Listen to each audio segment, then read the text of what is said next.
आज आपण आलो आहोत मित्रमंडळींबरोबर सप्तशृंगी गडावर दर्शनाला, सप्तशृंगी देवीला दर्शनाला जाताना ही रोपवेची ही ट्रेन गाडी रोपवे भाविकांची गर्दी भरपूर आहे। सप्तशृंगीला जाताना रोपवेच्या कॅबिनमध्ये आपले सगळे सवंगडी छान बघा, मनमुरादपणे देवीचं दर्शन अगदी मस्त झालेलं आहे। आता आम्ही आलो आहोत सापुतारा येथे, हिल स्टेशन, थंड हवेचे ठिकाण गुजरातमध्ये, सगळी सवंगडी, इथे गार्डन। चला या, आता इथं आम्ही बोटिंगचा आस्वाद घेणार आहोत। तर आम्ही इथं बोटिंगला आलेलो आहोत सापुताऱ्यामध्ये, सगळे असे इथे बोटिंग करतायत। इकडे सवंगडी सगळे बसले आहेत, एका लाईनीत लाईफ जॅकेट घालून बसलेले आहेत। आणि आता सापुतारा संध्याकाळचा नजारा, सापुताऱ्यात गेलो ना हा आनंद लुटला नाही असं होईल। मित्राला सुद्धा हा सायकलचा मोह अजिबात आवरला नाही, मन मुराद आनंद लुटला। गाणं लागलं आणि नाचण्याचा मोह कसा आवरेल, नाचण्याचा पूर्णपणे आनंद।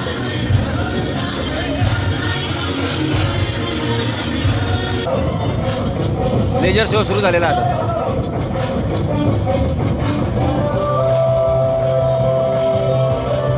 आता आम्ही सगळे सवंगडी आलो आहोत लायन सफारीला,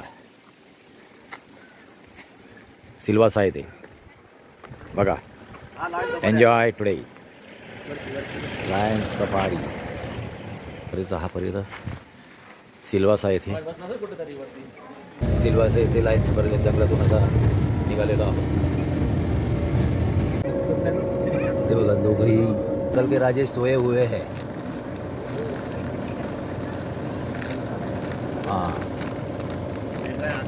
हाँ खोल के देख रहे हैं।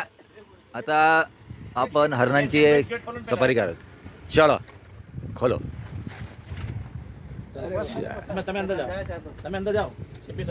चलो पेयर सफारी आवी जाओ, चला मस्त पैकी आता हरणांची सफारी करा। आता लायन सफारी करून आलो तर हरणांची सफारी करायला जातोय। तर हरणांचा कळप आहे बघा, पूर्ण हरणांचा कळप इथं आहे। लहान मोठे सांबर पण आहेत बघा। बऱ्याच वर्षानंतर, बऱ्याच महिन्यानंतर असं बघायला मिळालेलं आहे। सिल्वासा येथे ही जंगल सफारीचा हा आनंद आम्ही मित्रांनी लुटला। आता आपण कुठं आलेलो आहोत, नक्षत्र गार्डन। नक्षत्र गार्डनमध्ये आम्ही आलेलो आहोत, सिल्वासा येथील नक्षत्र गार्डन। नक्षत्र गार्डन पूर्ण झाडी वगैरे, औषधी वनस्पती वगैरे भरपूर आहे इथे, छान। सिल्वासा येथे आज तिसरा दिवस, छान मंदिर आहे स्वामीनारायणचं।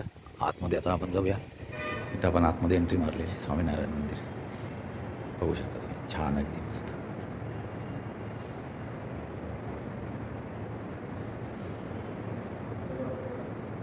भव्य दिव्य मंदिर आहे स्वामीनारायणाचं।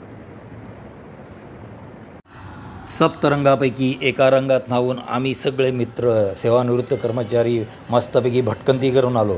असेच व्हिडिओ माझे लाईक करा, शेअर करा आणि सबस्क्राईब करा।